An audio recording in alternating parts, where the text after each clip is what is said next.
আশা করছি যে যেখান থেকে ভিডিওটি দেখছেন সকলে খুব ভালো আছেন আর অবশ্যই পজিটিভ আছেন। একটি রাতের ভিডিও নিয়ে এসেছি। রাতের বেলায় আমাদের ছাদ বাগান দেখতে কেমন লাগে সেটাই এক ঝলক আপনাদের সাথে তুলে ধরবো।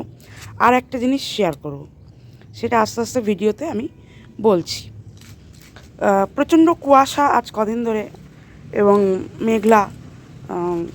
আজ হচ্ছে 21 তারিখ, 21শে ডিসেম্বর থেকে ঠান্ডাটা বেশ জোরালো পড়তে আরম্ভ করেছে। তো রাতের ভিউ আপনাদের সাথে কোনো দিন শেয়ার করিনি, তো আজকে খুব ইচ্ছা হলো রাতের একটা ভিউ আপনাদের সাথে শেয়ার করি। আমার ছাদের এই একটা সাইডেই লাইট দেওয়া আছে, একটা পার্টে আলো পড়ে, আরেকটা পার্ট কিন্তু আমার অন্ধকারে থাকে। এই যে অন্ধকারের ভিউটা দেখুন, অন্ধকারের ভিউটাও কিন্তু যথেষ্ট সুন্দর লাগছে।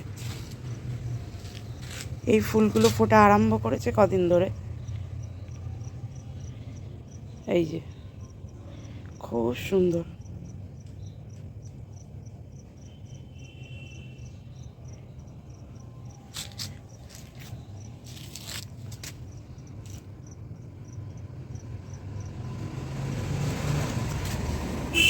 যে জিনিসটা দেখাবো বলে আজকে রাতের বেলায় ভিডিওটা আরম্ভ করলাম, এই দেখুন প্লেন আসছিল তাই পজ করে দিয়েছিলাম।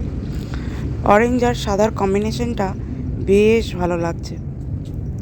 আচ্ছা, যে জিনিসটা আপনাদের সাথে শেয়ার করব বলে এই রাতের বেলায় ভিডিওটা করছি, সেটা এবার একটু দেখাই। খুব ছোট্ট একটা ভিডিও করতে চলেছি, বেশি সময় নেব না, একটাই আপডেট দেবো। প্রচণ্ড ঠান্ডা কুয়াশা পড়ছে, দেখুন রাতের বেলায় গাছের পাতার কি অবস্থা, আশা করি বোঝা যাচ্ছে। এই দেখুন, আমি হাত দিয়ে একটু দেখাই, এই দেখুন, এই দেখুন, এবার বোঝা যাচ্ছে। এই দেখুন প্রচণ্ড মানে কুয়াশা পড়ছে, প্রচণ্ড শিশির পড়ছে। দেখুন পুরো ভিজে গেছে, দেখেছেন? এই দেখুন পুরো ভেজা একদম। এই যে আমি হাত দিয়ে মুছলাম, পুরো ভেজা।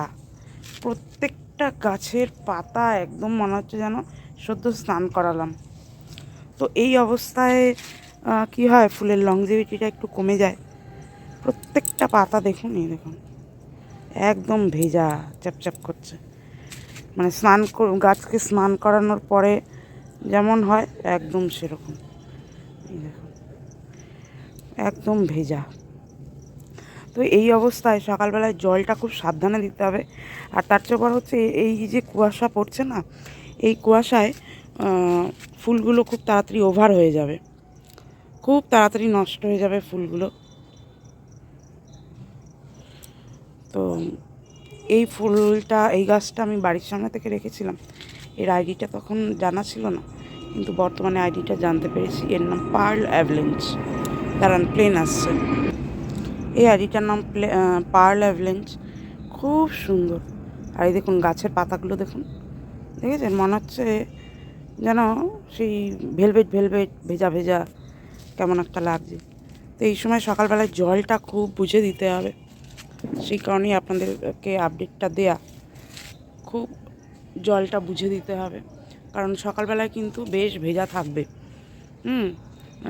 তো সেই কারণেই একটু বেলা হলে রোদ্দুর যদি ওঠে তবেই জল দেওয়া উচিত, স্নান করানো উচিত। আদারওয়াইজ জল দেওয়া বা স্নান করানো কোনোটাই করা উচিত না। গতকাল আমি জল দিইনি, স্নানও করাইনি। একদম হালকা ময়েস্ট যাতে থাকে সেরকম একটা ময়েস্ট মেনটেন করার চেষ্টা করেছি। আর জল দিইনি। আজকে জল দিয়েছি, কারণ আজকে হালকা রোদ্দুর উঠেছিল, তাও বেলা 12টার পরে। এই দেখুন,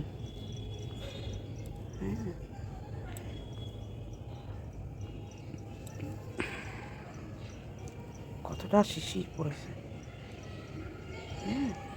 বোঝা যাচ্ছে কেমন? একদম মনে হচ্ছে যেন জল ঢেলে দেওয়া হয়েছে গাছের মধ্যে, এতটাই মানে। তো এই অবস্থায় খুব সাবধান। এই অবস্থায় কিন্তু ফাঙ্গাস লাগার চান্স বেশি থাকবে, কারণ ওপর থেকে কুয়াশা পড়ছে, রোদ্দুর কম, তারপরে যদি জলের পরিমাণ বেশি হয় তাহলে কিন্তু ফাঙ্গাল অ্যাটাকের সমস্যা হবে। সেই কারণে একটু সাবধান বুঝে জল দেবেন সকলে যারা গোলাপ করছেন। তো এই ছোট্ট আপডেটটাই দেওয়ার ছিল। কি দারুণ লাগছে, ছাদে আসলে যখনই আসি মনে হয় যেন চোখ ফেরানো যায় না, এত সুন্দর। এই দেখুন কতটা জল, আর ফোঁটা ফোঁটা আওয়াজ পাচ্ছি পাতার মধ্যে। মানে ছাদটা তো ভীষণই নিস্তব্ধ, আর যেহেতু ঠান্ডা পড়েছে সেই কারণে আরও নিস্তব্ধ। তো পাতার মধ্যে জল পড়লে যেমন টুকটা পাওয়া যায় ওরকম আওয়াজ পাচ্ছি। তো আজকের ভিডিও এখানেই শেষ করছি। সকলে সুস্থ থাকবেন, ভালো থাকবেন, আর অবশ্যই সবুজের সাথে থাকার চেষ্টা করবেন, এতে মন মানসিকতা ভীষণ ভালো থাকে।